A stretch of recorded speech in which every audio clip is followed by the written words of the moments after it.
எதிரடியிலேருந்து பேசினாங்க. என்னோட அணியினர் எல்லாரும் நல்லா பேசுனாங்கன்னு சொன்னாங்க. அது சும்மா ஒரு மரியாதைக்கு தான். ஆனால் பேசுனதுல பாதிக்கு மேலே போய் மீதி வந்து தலைப்புக்கே சம்மந்தம் இல்லாத விஷயங்கள்லாம் நிறைய பேசினாங்க. என்னென்ன நான் பட்டியல் போட்டு வச்சுருக்கேன், ஒன்றுனா சொல்கிறேன். வாழ்க்கை தரம் வந்து உயரணுன்னா நகரத்துக்கு தான் வரணும், கிராமத்தில் உண்மை இல்லை அப்படின்னு சொல்லிட்டு நம்ம அன்பு தம்பி ஸ்ரீராம் அவர்கள் சொன்னார். கிராமத்துலேயும் விவசாயம் அதிகமாக பண்ணுறாங்க தம்பி.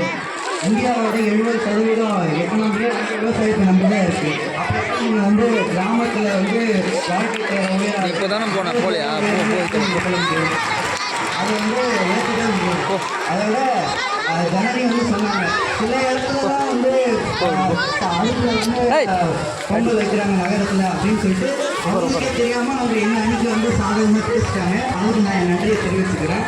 அதுக்கப்புறம் கிராமத்தில் வந்து சரியான கல்வி இல்லை அப்படின்னு சொல்லிட்டு கடைசியாக பேசணும்னு சொன்னாங்க. இப்போ நம்ம இருக்கிறது வந்து ஒரு கிராமம் தான், இது நல்லா பண்ணிக்கிட்டீங்க. இப்போ நம்ம இருக்கிறது ஒன்றும் பெரிய சிட்டி இல்லை, ஆனால் இங்கேயும் நல்லா பண்ணிக்கிருக்கு. அதனால் கிராமங்களில் வந்து மருத்துவமனை வசதி இல்லாததுனால நிறைய பேர் இறந்துடுறாங்கன்னு சொல்கிறீங்க.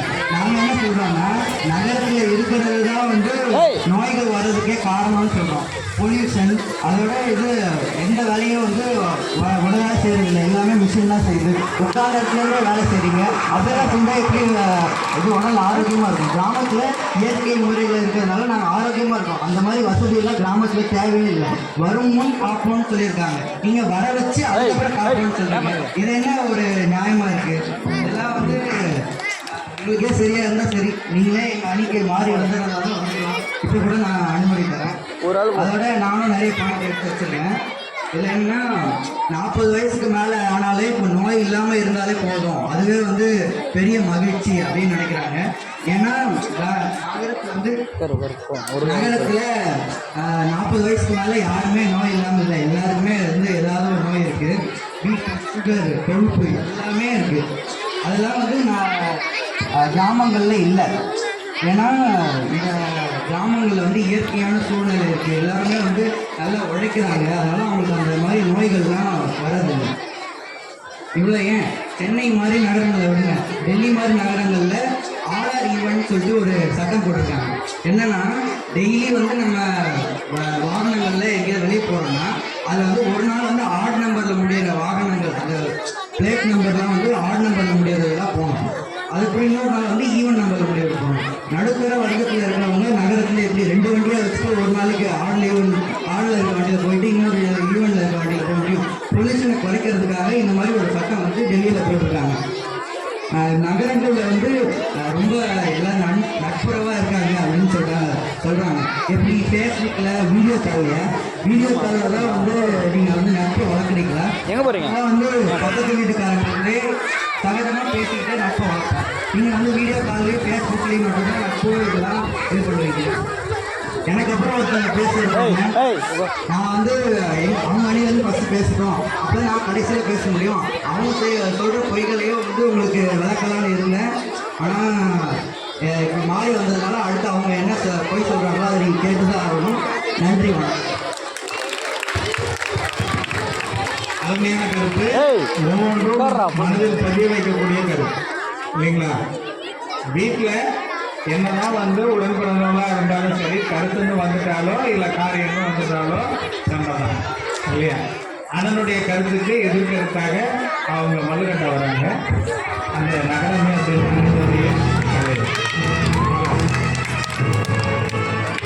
அன்பார்ந்த ஆசிரியர் பெருமக்களே, என் இனிய நண்பர்களே மற்றும் வேலம்மாளின் சாலமன் பாப்பையா என்று பலவராலும் அழைக்கப்படும் கமலவரன் ஐயா அவர்களே, அனைவருக்கும் என் இனிய காலை வணக்கம்.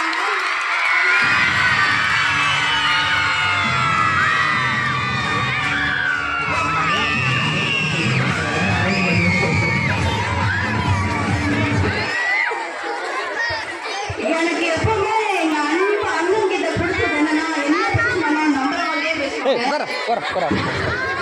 அவங்க பொய் தான் சொல்றாங்கன்னு யாருக்குமே தெரியாது. அவங்க சொன்னாங்க 70% விவசாயம் பண்றவங்க வந்து கிராமத்துல இருந்துதான் விவசாயம் பண்றது வந்து எல்லாமே கரெக்ட் தான்.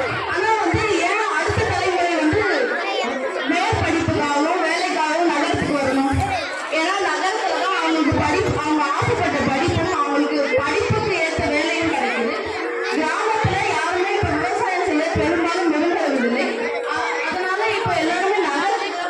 வந்துட்டு இருக்காங்க.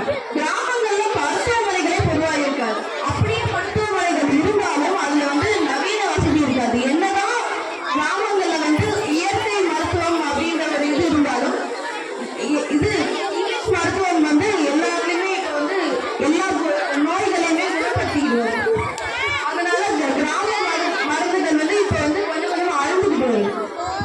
அது மட்டும் இல்லாம நகரத்துல படிப்புக்கு சுத்தமா முக்கியத்துவம் காட்டாங்க. படிப்பு மாணவர்கள் கிட்ட போகாதனால அடுத்த தலைமுறையினருக்கு வந்து கிராமத்துல வர அடுத்த தலைமுறை பிள்ளைகள் வந்து பெரும்பாலும் பாதிக்கப்படுறாங்க. நீங்க வந்து கிராமங்கள்ல இருக்கிற பள்ளிகள் பெரும்பாலும் வந்து ரொம்ப பழைய காலத்து கட்டிடங்கள்ல தான் இருக்கும்.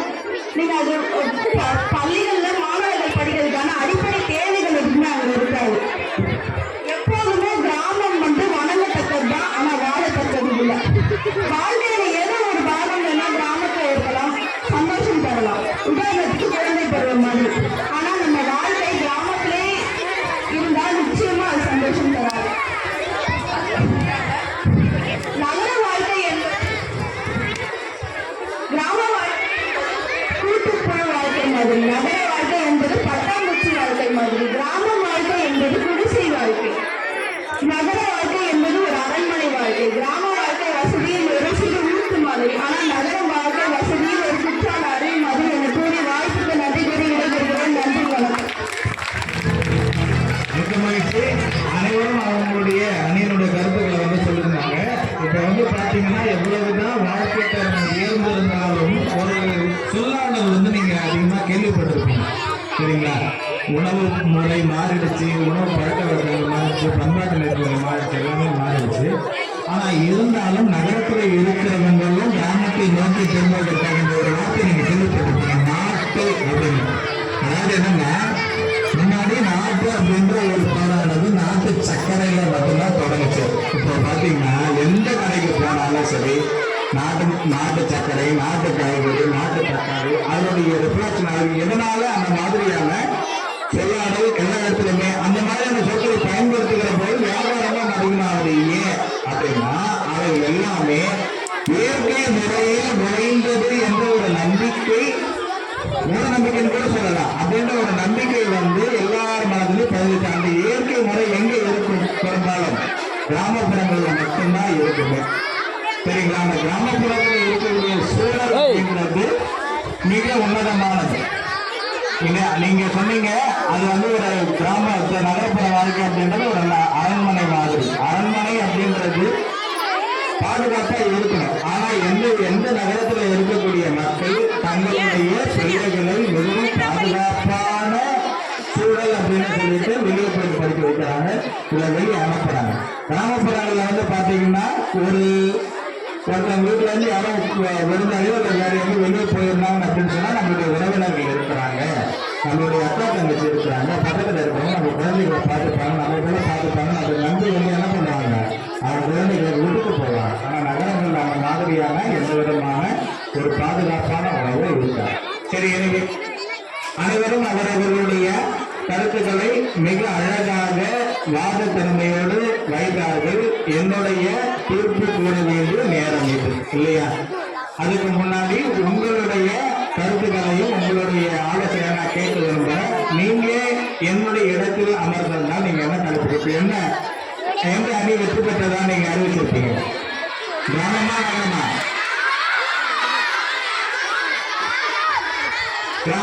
கிராமமா நகரமா? கிராமம் கை தூக்க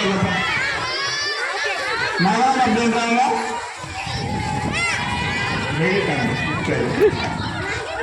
என்னுடைய கருத்து என்னன்னா, நகரத்திலையும் கிராமப்புற சார்ந்த சூழலை உருவாக்க வேண்டும், கிராமங்களிலும் நகர்ப்புறத்திற்கு இணையான கட்டமைப்புகளை உருவாக்க வேண்டும் என்பதுதான் என்னுடைய கருத்து. அதுதான் என்னுடைய தீர்ப்பும் கூட.